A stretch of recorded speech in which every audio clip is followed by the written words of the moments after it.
The following is a project of our nonprofit newsroom. Support Midcoast Morning and local community-centered journalism today by signing up to be a monthly sustaining donor at chly.ca/donate.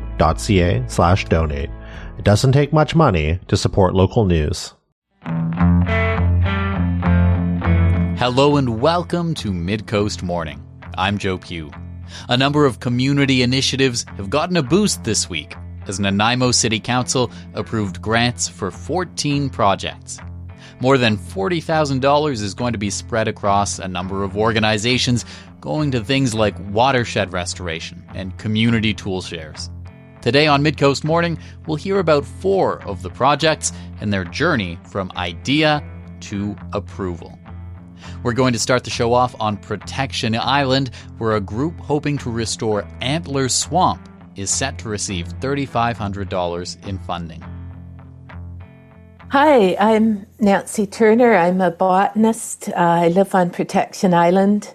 I've spent my life learning about plants of this area and especially working with Indigenous knowledge keepers, documenting the relationship that people have had with plants here in this area for thousands of years. My name is Jürgen Goering.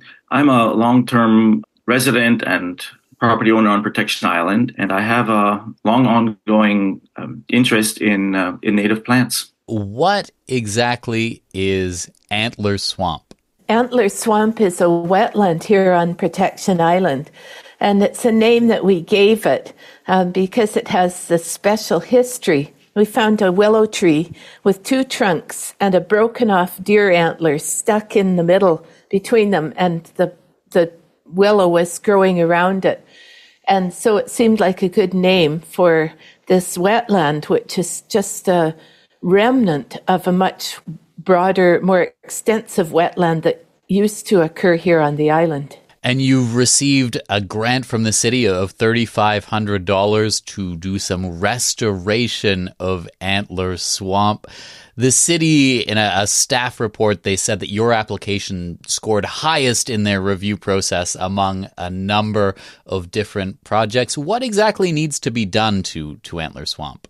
This project was initiated some years ago, and this swamp was really overrun with invasive Himalayan blackberry and other introduced species, but yet it still supported a number of really important native species that included salmonberry, thimbleberry, hardhack spirea, red osier dogwood, cascara, cottonwood, aspen, Nootka rose, and a bunch of other wetland plants. Well, wetlands are really valuable habitat, and they have particular species that really like to grow in those areas. So really, we wanted to return that wetland as much as we could to what it was like originally, and to maintain the native species that only grow in those certain areas. I would just like to add that if we have a healthy plant environment, of course, that supports native animals, birds, other animals. We have a healthy population in a little pond there of the Pacific tree frogs. We have also a population of Pacific rough-skinned newts, which are like a little salamander. They're just the most endearing little amphibians. And of course, these are all sensitive species that need an intact environment for them to be able to thrive. What do the funds allow you to do? What's the breakdown of how things are going to be distributed? These funds will allow us to really step up our work and bring it to a whole new level. It will allow us to build an enclosure for our nursery for the young plants to keep them so that we can raise them in a safe place. A lot of these plants, they need to be raised for 4 or 5 years before we can plant them out. And one deer attack over 5 years could do a lot of damage. But more than that, we will use these funds to purchase other plants and trees. There are other specialized commercial nurseries on the island that can supply these special plants that we need to restore the areas in question. Is there anything else either of you would like to let people know about either Antler Swamp, the restoration, or this project in general? Just we're pretty thrilled to have the recognition that the council has given us and entrusting us with these funds to spend in a way that's beneficial to everyone on the island, and especially to our natural areas on the island. And we really, really appreciate it, and we'll do our best to spend those funds in a really good way. I would only like to add that I find it's amazing for us to receive this recognition. We started out as a very small group, and just with people power, we managed to grow to such a degree that the city found our efforts worthy of encouragement. And I would just like to shout out to your listeners out there. This is community involvement that anyone can do. Look around in your backyard, your neighborhood, find a place that could be rewilded and get a couple people together and do it, and the rewards will be manifold. Nancy Turner and Jürgen Goring are two members of a group working to restore Antler Swamp on Protection Island. On today's show, we're exploring the stories behind a number of community projects set to receive grant funding from the city. Think Dragon's Den. That's how Gil Yaron of Lighthouse Sustainability Society helped me understand their Building Material Exchange program. My name is Gil Yaron, and I'm the Managing Director of Circular Innovation at Lighthouse. And Lighthouse has just received a grant from the city of Nanaimo for the Building Material Exchange program. Can you tell me what that is? Yeah, we're really grateful to the city for their support. The Building Material Exchange program is an initiative to encourage the reuse of unwanted construction materials and materials from the deconstruction of homes by other companies to manufacture new products. So it's basically trying to promote reuse and the recirculation and encourage the retention of the value of these materials rather than sending them to landfill. So what exactly will this look like in practice in Nanaimo? So in Nanaimo, we are working with contractors and developers to capture the materials. We call them waste, but we don't like to call them waste. We consider these materials a resource. So capturing these resources and then providing them to other local companies that are manufacturing products or maybe building new homes to incorporate those materials into those new homes. So for example, you might have wood that comes out of one home that becomes flooring for another home, or you might take that same wood and give it to a furniture manufacturer to make outdoor patio furniture, for instance, stuff like that. And the idea is that whoever was using this and ended up with these as waste products before, their expedient thing is to just kind of get rid of them, toss them in the landfill, but there is a way to get them used if someone's just coordinating the process? Absolutely, yeah. I mean, these are really valuable materials. We're talking about wood, metals, glass, other types of fixtures, all kinds of things that are currently a home is just demolished. For the most part, most of that stuff just ends up in landfill. Sometimes some of it is already captured and reused it when it has value, particularly things that are made out of metal, for example. But most of the stuff ends up in landfill. You've gotten $2,500 from this city to make this happen. What do those funds allow you to do? Where does the money go? So the money is going to complement the support that we've received from the Regional District of Nanaimo as well through their Zero Waste Fund. And the monies are going to go to host events, which we call BMX Challenges. Think Dragon's Den. Basically, there's going to be a bunch of companies that pitch ideas that they have around, for instance, it could be like a furniture manufacturer and they want to make a line of furniture out of salvaged materials. And so they'll pitch the idea, and then folks in the audience that we've invited are going to be other businesses, contractors, developers, maybe other companies that are generating waste that that they don't have need for, and they will basically present or pose solutions to the company that's pitching, and then create matches. Those companies then go off and create a match and start to transact and share those materials. So again, it's kind of like Dragon's Den, but with a twist. Yeah. So what this actually looks like in practice is a few events in our region that the business community will be at, where these connections of, hey, you have this left over, I could use that, they will be made, and the money, the grant is to help kind of stage those events and cover those costs. Exactly. Yeah. For the venue, for materials that we're going to need, presentation materials and things like that. The idea is to kind of make this fun, right? Create an opportunity for people to interact in a relaxed environment, create a bit of a game out of it, but also, behind it, there's a really serious opportunity here that we're trying to get people engaged in. Gilia Ron is Managing Director of Circular Innovation at Lighthouse Sustainability Society. Their Building Material Exchange program, taking place this fall, is one of 14 projects to have grant funding approved by Nanaimo City Council this week. Midcoast Morning is made possible by the Community Radio Fund of Canada's Radio Meters program and listeners like you. Support Midcoast Morning and CHLY's nonprofit newsroom today by becoming a sustaining donor at chly.ca/donate. Local news can't survive without your support. Another way to help us out is to share this show with your friends and tell them why they should support us. Finally, if you're listening to the podcast edition of Midcoast Morning, go and give us a positive review on Apple Podcasts or whatever podcast feed you use. It helps people find us. There's a new neighborhood association putting roots down between the Departure Bay and Wellington areas. The Rock City Neighborhood Association was founded late last year, and they're growing. Thousands of plants, that is. This week, City Council approved grant funding to help the association run a series of farming and gardening related workshops where anyone is welcome.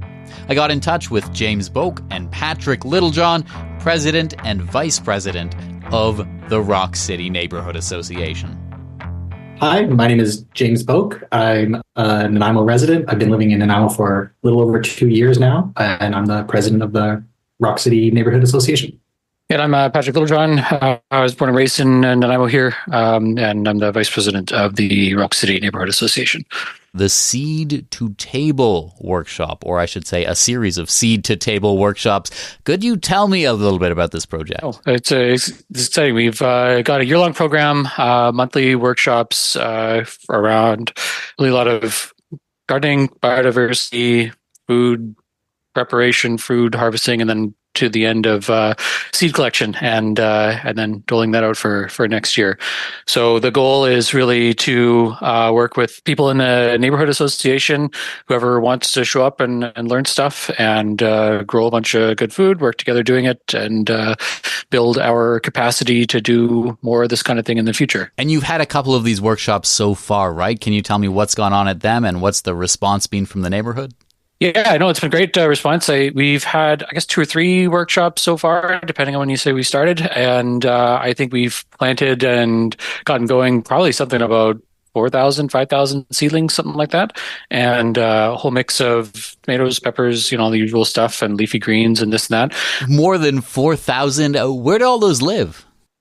They started in Farmer Brown's greenhouse, and he's been very generous to share his space. And pretty much every couple of weeks or so, he's saying we need to get more stuff out of here, and so we try and give them away. We've sold some, given a lot away to the people that have helped with the workshops and people that are in the neighborhood. And then, like I said, we've given some away, and I think that we still have a lot of homes to find for other plants. There's still a pretty good chunk of stock, a lot of tomatoes, especially. Yeah, I'll also just say that the events have been a great way to meet our neighbors, get to know people, and have been really real family-friendly kind of events. Every single one has had a handful of kids running around, playing in the garden, and for the folks who are maybe aren't as confident with their green thumbs or aren't as into getting their hands dirty, there's usually somebody just sort of playing with the kids and minding the kids, giving everybody else a chance to garden and socialize among the other adults there. And you're getting $4,800 from the city. Can you tell me, where does that money go? What does it allow you to do? Yeah, really, I think it's a lot about momentum. I mean, so a good chunk of it will go to just buying the nuts and bolts for it. Well, soil, really, and a lot of the stuff that just go along with that, pots and irrigation and this and that. Really trying to make the most of having durable goods. So we're picking up some things for food preservation. So we'll have a neighborhood shared canner, like pressure canner and food dehydrator. We'll buy a bunch of jars to help with sharing of things that way.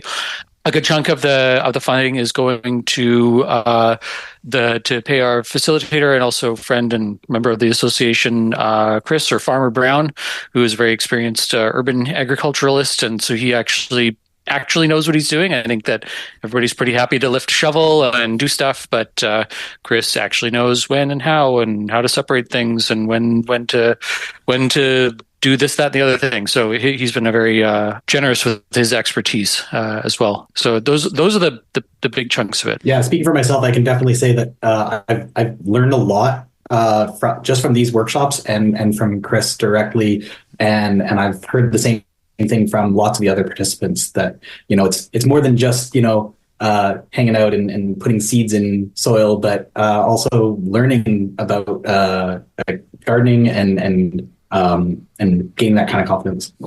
So for someone who's never done this, can you tell me how something like this goes from the idea stage all the way down the road to this city is approving a grant and it's happening?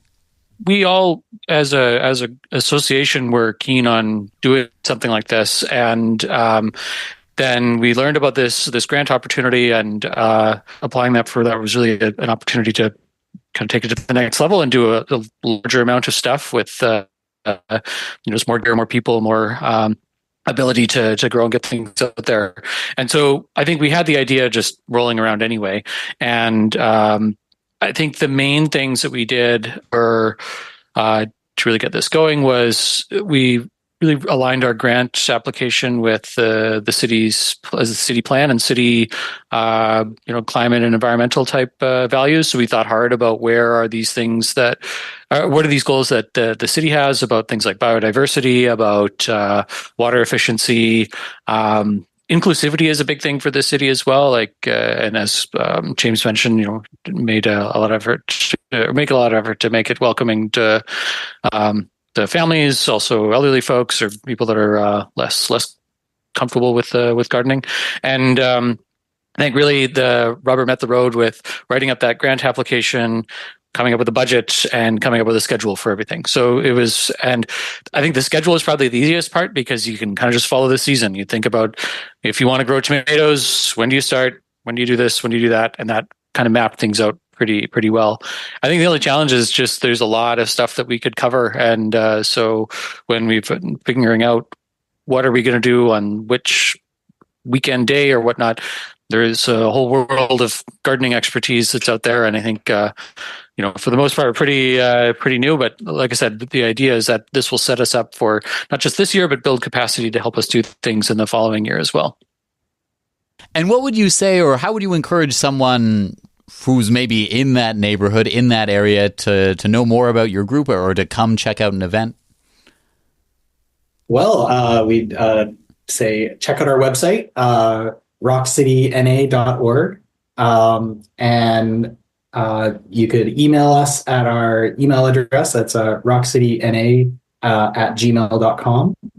And we'll try to get back to you as soon as we can. We're just a couple of volunteers, but we try to be responsive, and we want to invite anybody who wants to participate and share our values of fostering community, resilience, safety and security, diversity, equity, inclusion, environmental sustainability and stewardship, and streets for active transportation.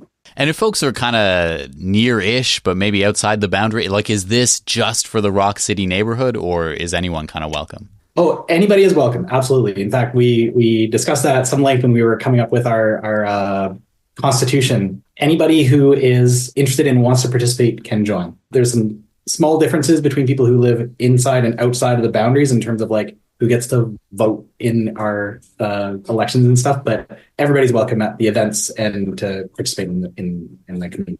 Is there anything else you'd like to let people know, either about the Seed to Table workshops or just the neighborhood association in general? No, I think we're excited to move forward with it, and I think it's a fun thing. We're really grateful to the city for providing the grant in the first place, and we'll certainly do our best to make it worthwhile. We've got lots of good pictures of plants as they grow up. They're all little now, but it'll be pretty exciting when we're harvesting hundreds of pounds of tomatoes and whatnot. Yeah, thank you, Joe, for reaching out. And this is our first media engagement. We're a new association, so. Yeah, this is pretty cool. Oh, that's so exciting. Well, thank you both very much, Patrick, James, for making the time to speak with me. Yeah, absolutely. You're very welcome. You. James Boak and Patrick Littlejohn, President and Vice President of the Rock City Neighborhood Association, speaking with me about their Seed to Table workshop series. It's one of 14 projects that got grant approval from Nanaimo City Council this week. Also among those approved for funding was the Altrusa Club, who are set to receive $5,000 for their Nurture Nature project. I got in touch with club member Jan Weir to learn more. My name is Jan Weir, and I'm a member of the Altrusa Club in Nanaimo, and I'm heading up a project called Nurture Nature. And can you tell me what exactly is Nurture Nature? Sure. The project is basically about providing environmental education to the public in a fun and interesting way. We'll share information about nature at a mix of events, including 2 story walks and 2 garden tours over the next year. The events will help both children and adults develop a love for nature, and they'll also learn how they can help protect the environment. Altrusa is a service club, not an environmental group, so we'll be partnering with other organizations to gather relevant information that we'll distribute to the public. The first event is this Saturday, June 1st, at the Altrusa Playground in Bevan Park. A story walk is a chance for children to be active and enjoy books at the same time. This story walk will have a nature theme, and we've organized crafts and activities based on that. In addition to free snacks, we're also giving away a nature-based book for every child to take home and keep. The second event is on Sunday, June 23rd. Every year, the Altrusa Club hosts a public fundraising garden tour where people can spend a relaxing day visiting local gardens. This year's tour has a couple of gardens that use particularly good gardening practices. We'll have displays and literature about that, and we're excited to offer gardening books written by 2 local authors. Over the next year, we'll have other nature-based activities. For instance, we've approached the Nanaimo Youth Services Association to see if their construction group might be able to build birdhouses for us.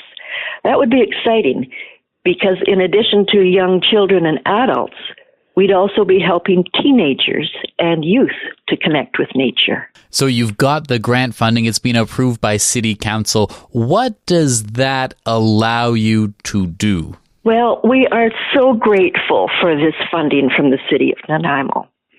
In addition to buying craft supplies, it will allow us to give children free subscriptions to the Canadian Wildlife Federation magazines.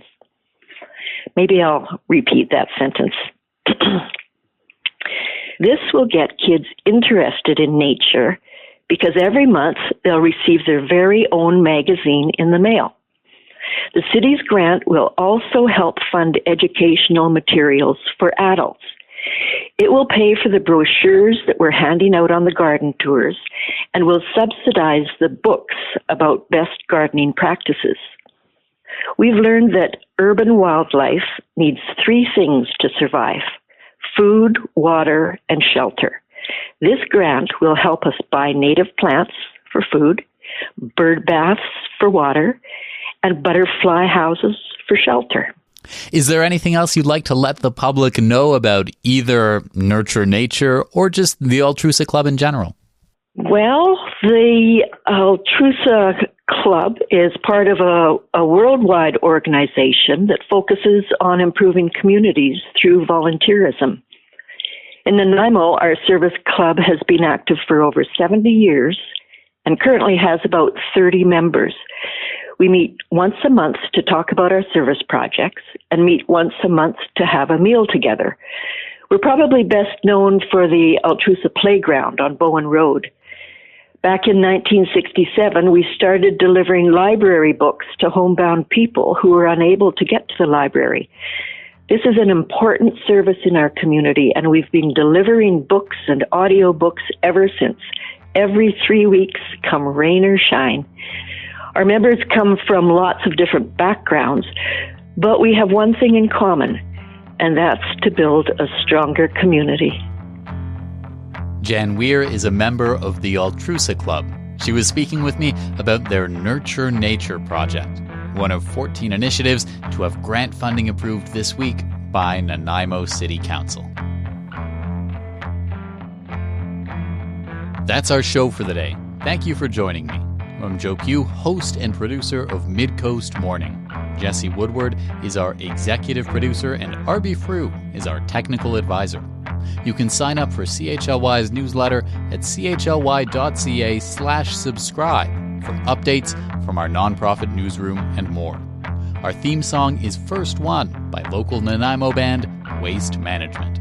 If you have a story you'd like us to cover, email us at news@chly.ca. That's all for now. I'll talk to you on another Midcoast Morning. Midcoast Morning would not be possible without the funding of the Community Radio Fund of Canada's Radio Meters program and listeners like you. Midcoast Morning is a project of CHLY's nonprofit newsroom. Support nonprofit journalism in Nanaimo and on the Salish Sea today by becoming a monthly sustaining donor at $5 or more per month. Support the program at chly.ca/donate. If you're already a supporter, record a voice memo telling others where you're listening from and why they too should support our work. After you're done, you can email it to us. Also, share the podcast with your friends. While Meta is blocking Canadian users from sharing news content on their Facebook feeds, you can still share our podcast directly with your friends via Facebook or Instagram Messenger. Finally, this program acknowledges and gives thanks to the Nanaimo First Nation as we broadcast and podcast from their traditional territory. Thanks for listening.